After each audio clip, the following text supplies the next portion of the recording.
हाँ जी, तो जय हिंद दोस्तों, आप सभी का हमारे यूट्यूब चैनल में स्वागत है जी। आज लेके आ चुके हैं जी आपके लिए मैथ के क्वेश्चन। हाँ जी, कुछ इंपॉर्टेंट क्वेश्चन है मैथ के, तो देख लीजिएगा जी, सभी एग्जामों के लिए कंपलसरी है ये।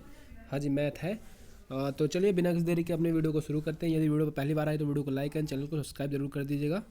चलिए तो हाँ जी, तो हमारा पहला क्वेश्चन है जी, यदि 12 आदमी किसी काम को 8 दिन में कर लेते हैं तो 16 व्यक्ति उसी काम को कितने दिन में करेंगे। हाँ जी बताइएगा जी, 8 दिन में, 6 दिन में, 10 दिन में या 4 दिन में। जी यहाँ पे MDH W का फॉर्मूला लगेगा, तो जी हम लगा लेते हैं जी MDH W। तो M से हो जाएगा आपका मैन, और D से हो जाएगा दिन, और S से हो जाएगा आपका जो हफ्ते होते हैं, और जो W से हो जाएगा आपका वर्क, कितना काम किया है। चलिए तो इस फॉर्मूले में हम इसको रख लेते हैं और फिर हमारा जल्दी आंसर आ जाएगा बिना किसी देरी के। तो जी हमारा व्यक्ति है जो कितने 8 है, इंटू में दिन, काम कितना है, तो एक भी नहीं, किसी काम को बोला है इसने, तो हम नीचे ले लेंगे। और जो दिन है आपके 8 दिन है, हाँ जो दिन है, और बराबर में यही हमें रिपीट करना है यहाँ बगल में। तो इसने क्या बोला, 16 व्यक्ति। हाँ, और यहाँ पे हमें निकालना क्या है, दिन जी। तो चलिए अब इसको सॉल्यूशन कर लेते हैं। तो जी हाँ, तो 8 कमा 8, 8 दूनी 16, और ये 2 से कटेगा तो 6। तो इसका जो बी बता रहे हैं 6 एकदम ठीक हो जाएगा जी। बी वाले एकदम ठीक है, जो 6 आंसर बता रहे थे। चलिए अगले क्वेश्चन पर चलते हैं बिना किसी देरी के जी। अगला भी MWH का ही है। हाँ, तो ये भी हम कुछ इसी प्रकार ही करेंगे, बस ये थोड़ा सा उससे आसान क्वेश्चन है ये वाला थोड़ा। हाँ जी, चलिए तो बताइए जी, 12 जो है, 12 आदमी है, 8 घंटा है, और काम करते हैं कितना, 10 दिन बंधकर काम करते हैं। सॉरी, 10 दिन में एक बांध को बना लेते हैं। तो 12 व्यक्ति 10 घंटे में प्रतिदिन काम करेंगे तो कितने बांध बनेंगे। हाँ जी बताइए जी, कितने दिन में बांध बन जाएगा। तो जी इसमें भी कुछ नहीं, सिंपलीफाई वही MWH का फॉर्मूला लगा रखा है इसने, तो हम भी कर देंगे। आपका M से हो जाएगा 12 आदमी हो जाएंगे, और आपका हो जाएगा दिन नहीं दे रखा है इसमें। हाँ जी, दिन की जगह हम लगा देंगे घंटे, तो इंटू में हो जाएगा 8 हो जाएगा। और हाँ, दिन यहाँ पे दे रखा है, सॉरी, तो आपके 10 दिन लगा देंगे। W नहीं दे रखा है तो W नीचे लगा देंगे, और यहाँ पे बगल में यही फॉर्मूला दोबारा से रिपीट होएगा जो इसको काटेगा। तो यहाँ पे 12 यहाँ पे आ जाएगा, और 10 यहाँ पे आ जाएगा, और अपन में W लगा देंगे। तो जी 10 से तो ये 10 कट जाएगा, और 12 से 12 कट जाएगा, तो बचा क्या, 8। तो हमारा यही एकदम राइट आंसर हो जाएगा जो 8 बता रहे हैं। तो बी वाले एकदम ठीक है। चलिए बिना किसी देरी के अगले क्वेश्चन पर चलते हैं। 8 एकदम ठीक था उसका। हाँ जी जी, उम्मीद है आपको अच्छी तरह से सेशन समझ में आ रहा होगा। यदि नहीं आ रहा होगा तो दोबारा से देख लीजिएगा। तो जी अगला क्वेश्चन जी, हमारा घन का आयतन ज्ञात कीजिए जिसकी भुजा 6 सेंटीमीटर है। बोले तो 6 सेंटीमीटर है। हाँ जी बताइए, जल्दी से बताइएगा घन की भुजा। तो ये आपको पहले घन का फॉर्मूला, सॉरी, घन का आयतन का फॉर्मूला ज्ञात होना चाहिए। तो उसका क्या होता है जी, भुजा क्यूब होता है। हाँ जी, भुजा क्यूब इसका फॉर्मूला होता है। तो जी अब लगा दीजिएगा 6 का क्यूब क्या होता है। तो 6 का क्यूब जो 216 बता रहे हैं, तो डी एकदम हमारा राइट आंसर हो जाएगा जी, डी वाले। चलिए अगले क्वेश्चन पे चलते हैं जी। तो अगला क्वेश्चन क्या बोल रहा है। हाँ जी, तो अगला है जी, 40 जो आपके हैं, 40 लड़कों का औसत 20 उम्र के है, और एक लड़के के आ जाने से औसत में आयु 1 बढ़ जाती है। तो नए जो आया है लड़का, उसकी आयु का औसत बताइए। हाँ जी देख लीजिएगा इसने क्या बता रखा है। तो 40 जो है आपके लड़कों का औसत कितना बता रखा है, 20 बता रखा है। हाँ जी, सॉरी, हाँ जी कितना, 20 बता रखा है। तो हम इस प्रकार कुछ मल्टीप्लाई कर देंगे यहाँ पे। तो आपका यहाँ पे हो जाएगा कितना, 800। हाँ, और आगे क्या बोला है इसने, एक लड़के के और आ जाने से औसत बढ़ जाएगा। कितना, यहाँ पे 40 थे तो कितना हो गया, अब 41 हो गए। हाँ जी, तो यहाँ पे मल्टीप्लाई कर दीजिएगा, 41 इंटू एक और औसत बढ़ जाएगा। हाँ जी, उम्र तो 20 ही है, तो कितना हो जाएगा आपका ये, हाँ 1661 हो जाएगा ना। हाँ जी, अब इसकी हमें माइनस कर देनी है, तो हमारा राइट आंसर एकदम करेक्ट आ जाएगा। चलिए तो हाँ जी, तो जो इसका 6100 बता रहे हैं डी वाले, हाँ डी एकदम ठीक हो जाएगा। चलिए जी अगले क्वेश्चन पर चलते हैं। हाँ, तो हमारा अगला क्वेश्चन क्या बोलता है, एक बार दोबारा से पढ़ेंगे क्वेश्चन को। सॉरी दोबारा से नहीं जी, बी की कार्य क्षमता ए से दुगनी है तो ए किसी कार्य को 6 दिन में कर लेता है तो दोनों मिलकर उसी काम को कितने दिन में पूरा करेंगे। हाँ जी, ध्यान से पढ़िए क्वेश्चन को दोबारा से बेशक। जी, जो बी है ए से दुगना है। हाँ जी, तो ये आपका ए है और ये बी है। हाँ, बी ए से दोगुना काम करता है तो हम यहाँ पे लगा लेंगे। और उसने क्या बोला जी, ए किसी काम को 6 दिन में करता है। जो ए है ये किसी काम को 6 दिन में करता है तो दोनों मिलकर कितने दिन में काम कर लेंगे। तो जी अब इसमें कुछ नहीं कर रखा है, इन दोनों का प्लस कर लीजिएगा। दोनों मिलकर कहा ना यहाँ पे, तो प्लस कर लीजिएगा और जो 6 है इसके अपॉन में आ जाएंगे। पर यहाँ पे बोला है ना ए कितना, ए अकेला 6 दिन में काम को करता है पर यहाँ पे दोनों मिलकर कितने 3 दिन में कर रहे हैं। सॉरी 3 हो रहा है ना, तो इनका आप भाग कर दीजिएगा तो कितना आ जाएगा 2। तो 2 हमारा जो डी बता रहे हैं, डी एकदम हमारा राइट आंसर हो जाएगा। चलिए अगले क्वेश्चन पे चलते हैं। हाँ जी, इंपॉर्टेंट क्वेश्चन है, देख लीजिएगा जी। तो हमारा अगला क्वेश्चन बोलता है जी, एक समकोण त्रिभुज जिसका आधार 3 है और लंब इसका 4 है तो कर्ण बताइए जी। हाँ जी, पाइथागोरस थ्योरम लगा दीजिएगा यहाँ पे, जिसको नहीं पता तो बताइएगा जी। ये आपका त्रिभुज बना दिया है। क्या बोला जी इसने, आधार आपका 3 है और लंब जो है 4 है तो कर्ण बताना जी, ये क्या होगा। तो जी यहाँ पे ट्रिपल जो आपका है वो क्या कहते हैं जी, ट्रिपल मल्टीप्लाई होगा जी। यहाँ पे जो आपका जैसे कि 2 आपको पता है तो तीसरा ऑटोमेटिक आपको याद होना चाहिए।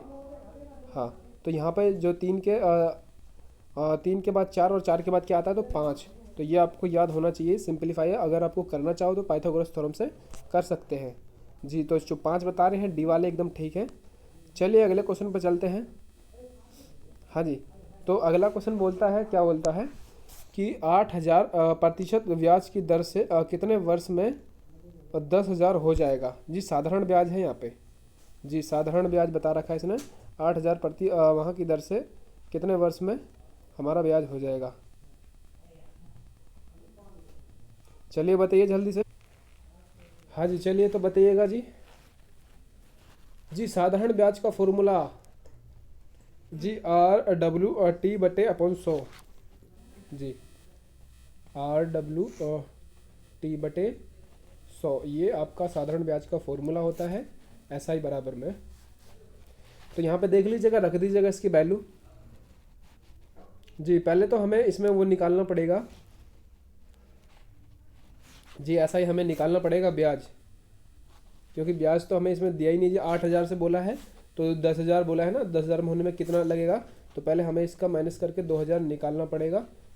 हाँ, तो हम 10,000 में से 8,000 माइनस करेंगे तो कितना हो जाएगा जी हमारा, ये हो जाएगा और जो 2,000 बता रहे हैं 2,000 ठीक है।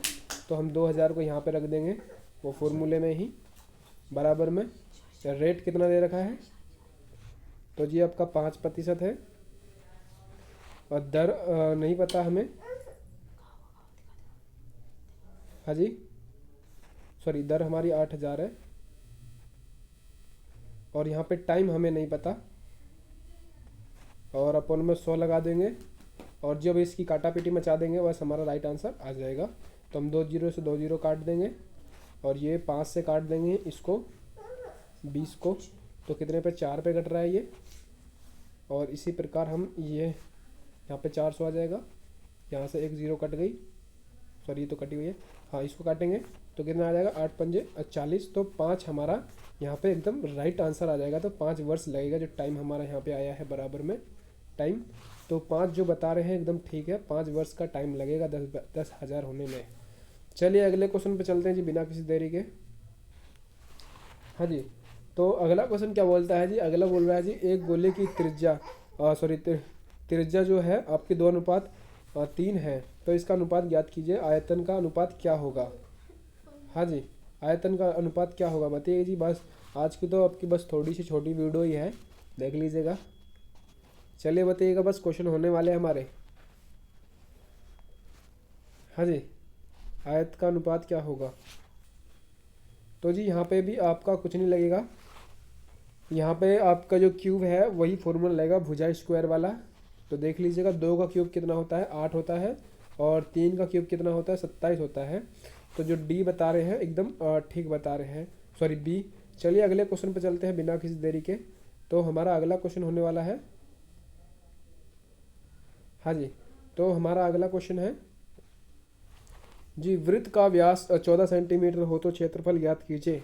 यह इंपॉर्टेंट क्वेश्चन है, ये कई बार एग्जामों में घूम चुका है, खासकर तो आर्मी में।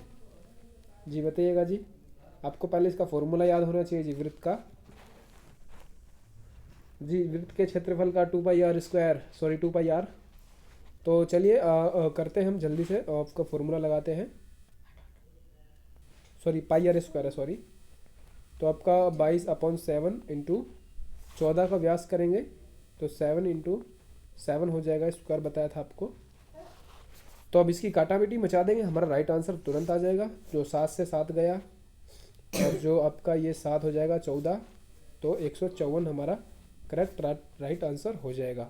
तो 154 हमारा जो डी है, और डी में एकदम ठीक है, जो डी वाले हैं, और डी हमारा एकदम ठीक आंसर है। चलिए अगले क्वेश्चन पे चलते बिना किसी देरी के। जी हमारा अगला क्वेश्चन है, और शायद अंतिम भी यही क्वेश्चन है हमारा। चलिए बताइए जी, हमारा अंतिम क्वेश्चन है ये वाला शायद। तो यहाँ पे क्या दे रखा है इसने, 488 का 25% कितना होगा। जी बहुत इजी क्वेश्चन ये वाला, बताइए जी कितना होगा। यहाँ पे इसमें बहुत छोटी सी ट्रिक लगा रखी है, जहाँ पर भी आपको कै दिखे, सै दिखे, या का दिखे, या मैं दिखे, तो आपको यहाँ पे गुना समझ लेना है। जी ये का मतलब होता है बीच में गुना। तो हम कुछ नहीं करेंगे, ये वैल्यू को यहाँ पे उठाएंगे जी, 488 इंटू में 25, और जो प्रतिशत है इसके नीचे लगा देंगे क्या, 100। ये प्रतिशत जो दिख रहा है आपको यहाँ पे, इसको हटाने के लिए नीचे 100 लगा देंगे, और इसकी काटापीटी मचा देंगे, तो हमारा राइट आंसर आ जाएगा। जी इसको काटेंगे कितने पे, 1 पे ये कटेगा, और यहाँ पे नीचे आ जाएगा 4 पे, और फिर 4 से इसको काट देंगे तो 4 एकम 4, और 8, और फिर 8, तो हमारा 122 जो बता रहे हैं जो भाई एंड बहन। तो डी वाले एकदम ठीक है, 122 जो बताए हैं, तो डी इसका करेक्ट राइट आंसर हो जाएगा। हाँ जी, तो सॉरी अभी भी क्वेश्चन है, माफ़ करिएगा। चलिएगा जी एक क्वेश्चन और है, देख लीजिएगा इसको भी, इम्पोर्टेंट क्वेश्चन है ये भी आपके। चलिए ये अंतिम क्वेश्चन है हमारा जी, ये आपका आयु वाला क्वेश्चन आ चुका है जी। तो हमारा क्वेश्चन क्या बोलता है जी, अभिषेक की आयु काजल की आयु से 3 गुनी है। ध्यान से पढ़िएगा, 10 वर्ष के बाद अभिषेक की आयु काजल की आयु से दुगुनी हो जाती है, तो अभिषेक की आयु 5 वर्ष बाद क्या होगी। हाँ जी दोबारा से क्वेश्चन को पढ़ लीजिएगा एक बार, क्या जा रहा है जी, अभिषेक की आयु काजल की आयु से, जी ये आपके अभिषेक हैं और ये काजल जी। तो अभिषेक की आयु काजल की आयु से 3 गुनी है, तो यहाँ पे 3 लगा दीजिएगा, यहाँ पे 1 लगा दीजिएगा, ठीक है। 10 वर्ष के बाद अभिषेक की आयु काजल की आयु से 2 गुनी हो जाती है, तो यहाँ पे 2 लगा दीजिएगा इसके नीचे, और यहाँ पे 1 लगा दीजिएगा, ठीक है। तो 5 वर्ष के बाद पूछा है इसने। चलिए तो हम इस क्वेश्चन को दोबारा से अच्छे से हल करते हैं। तो यहाँ पे थोड़ा छोटा लिख लेते हैं अल्फ़ाबेट। ये आपका अभिषेक है, ये काजल है, यहाँ पे ये 3 गुना है, और ये 1 है, फिर 2 गुना हुआ, और फिर 1। तो जी यहाँ पे कुछ नहीं करना, आपको ऐसा लिख लेना जैसे मैंने लिख रखा है कि 10 वर्ष बाद बोला तो इसके नीचे 10 लिख देंगे, और इसके नीचे भी 10 लिख देंगे, फिर इनके आपस में मल्टीप्लाई कर देंगे, तो इसका राइट आंसर आ जाएगा जी।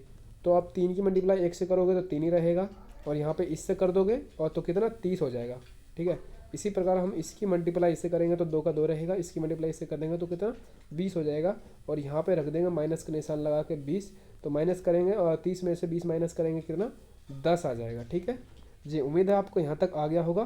तो इसने किसकी आयु बोली थी, तो अभिषेक की आयु बोली थी, तो हम अभिषेक से मल्टीप्लाई कर देंगे यहाँ पे, तो कितना हो जाएगा, अगर 10 को 3 से मल्टीप्लाई करेंगे तो हमारा 30 आ जाएगा। यहाँ तक आपको अच्छी तरह समझ में आ गया होगा। फिर इसने लास्ट वाले हम पॉइंट पढ़ेंगे कि तो अभिषेक की आयु 5 वर्ष बाद क्या होगी। तो जी आप आज समझ लीजिए, अगर अभिषेक 35 वर्ष का है तो 5 वर्ष बाद कितना हो जाएगा, आप खुद ही बताइए कमेंट करके। तो ये 5 वर्ष बाद 35 साल का हो जाएगा।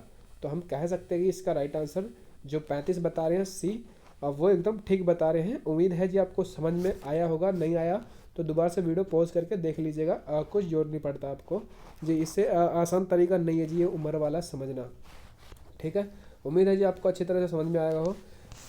चलिए तो आगे देखते हैं जी। आगे तो क्वेश्चन खत्म हो चुके हैं, आपके मैथ के क्वेश्चन थे, अगली बार थोड़े ज़्यादा क्वेश्चन लेके आएंगे। तो चलिए अब दीजिए हमें इजाज़त। जिसने अभी तो वीडियो को लाइक नहीं किया तो लाइक कर दीजिए, अपने दोस्तों के पास भी शेयर कर दिया करो ताकि उनकी भी तैयारी बढ़िया हो जाए।